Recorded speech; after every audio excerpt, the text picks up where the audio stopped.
the Cataphractii Terminator Squad Box. This $140 kit from Games Workshop contains everything you need to build 10 Cataphractii Terminators. But how many more can we squeeze out with a little help from 3D printing? The answer is, of course, a hell of a lot more. So do stick around and I'll show you how you can do the same. This right here is the Anycubic Mono 2, a cheap, lightweight, super quiet and quick little printer sent to me by Anycubic to have a play with. So cheers Anycubic. Is this the perfect 3D printer for you? Well, I've got some thoughts on that, but I'll save those for later. Right now we need some STL files to flesh out this box. It's amazing to me just how fast this marketplace has bloomed over the last couple of years. It used to be quite difficult to find suitable proxy bits, but at least for this particular kit, I found lots of options. And the one I settled on in the end is Cataphractii Terminators by Moody's Tinkerhouse. Mr. Moody wasn't the only creator I reached out to, but he was the first to agree to let me use them and talk about these files in a video. So thank you, Moody. I'll leave a link to his Cults 3D store in the description where you can pick these up yourself. You might be wondering, how do you actually go about finding files? And you know what? I'd actually love to cover that, but after consulting with some folks in the community, I've decided it's best to say, at least publicly, no more than the following. Cults 3D, Reddit, Discord servers, and plain old-fashioned Google search are your friends. So yeah, I do wish I could be more specific, but that should be enough info to start you on your way. After getting this Mono 2 printer all set up and calibrated, which only took a short while because thank you Anycubic for this holy superpower that is resin exposure range finding. Oh my god, it's so refreshing after all these other machines that can't do it. If you don't know, this lets you print the same model multiple times at once, but each gets a different length of exposure. It's so much faster to run one of these off and figure out your optimal exposure this way than it is to run back-to-back tests. Anycubic, this is glorious. Never change.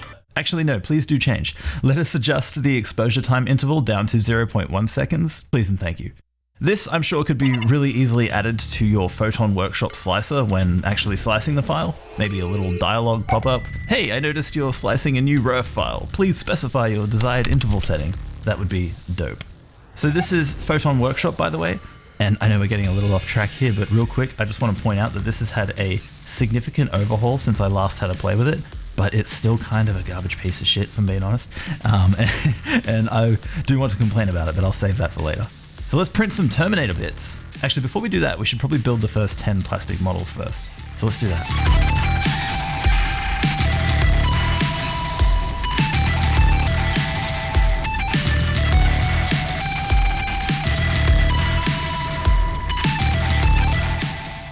Something I noticed about this kit right away is that there are no two-handed weapons, and that is actually super convenient for this type of project because trying to marry up arms from two different kits with slight design differences can be a real challenge. I opted to give these first 10 guys all the double guns. Combi guns? Combi weapons?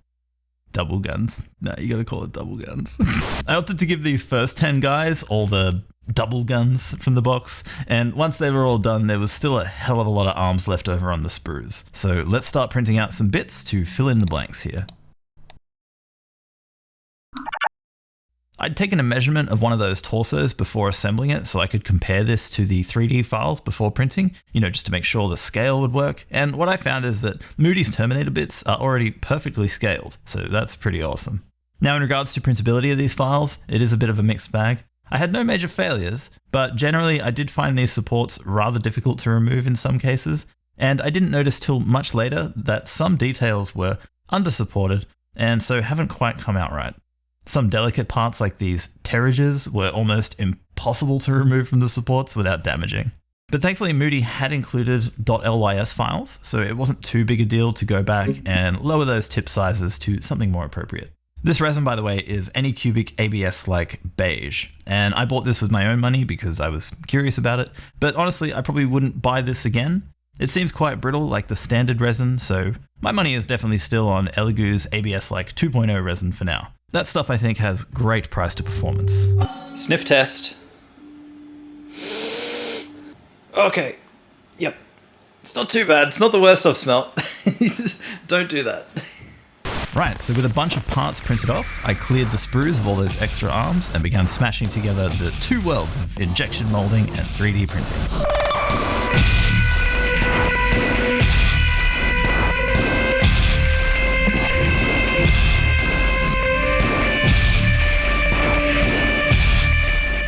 12 more Terminators, all with OG plastic arms and a handful with plastic heads. These two kits, I'd say, are highly compatible with one another. Despite using different joints, they still marry up nicely and look coherent. The only thing that doesn't seem to work is the original heads are a little short for those printed torsos.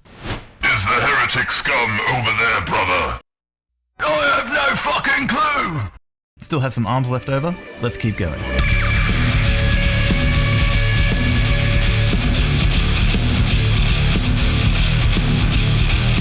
Alright, so I just managed to build another 10 Terminators before finally running out of plastic bits. Well, everything except these two front torso pieces. These empty sprues are always so satisfying to me because normally all these extra bits would just stay on there or be sorted into bits boxes to maybe be used in some kit bash or some such one day. But here they're actually now all in use on fully complete miniatures, and that's just bloody awesome. Let's throw some primer on these, shall we, and see how they look.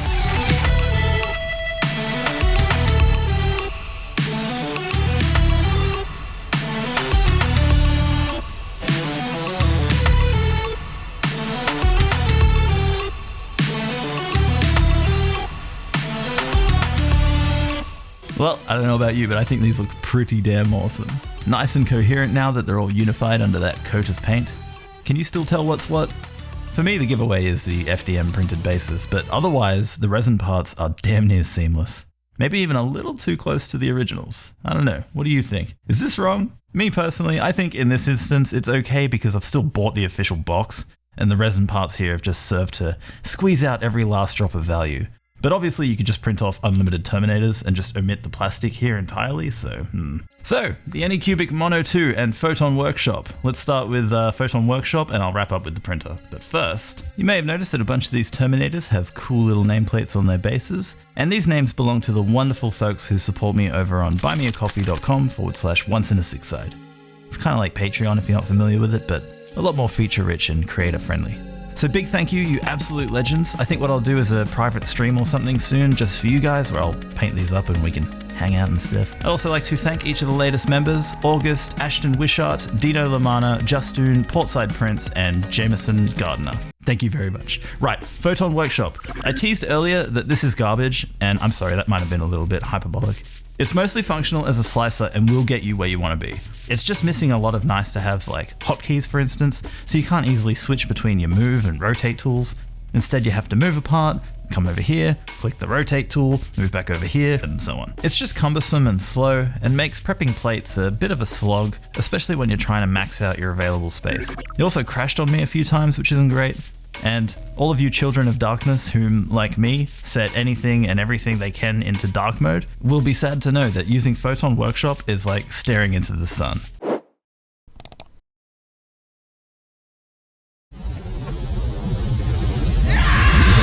I had a hunt through the settings but couldn't see any way to restore this app's previous subdued palette of greys and blues. Finally, it's going to prompt you to auto-support your models when you drag them into the slicer, and if you're like me and tend to just click agree, yes, accept, next whenever these sort of dialogues appear on screen, you're likely to accidentally add supports to your supports.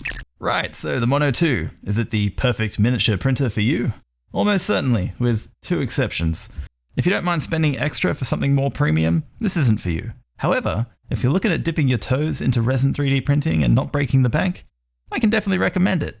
However, the other exception is if you care about fumes and ventilation. I've used two Elegoo machines at this point that come with active carbon filters, and I can verify that these do have a significant impact on how much resin smell is going to permeate your workspace.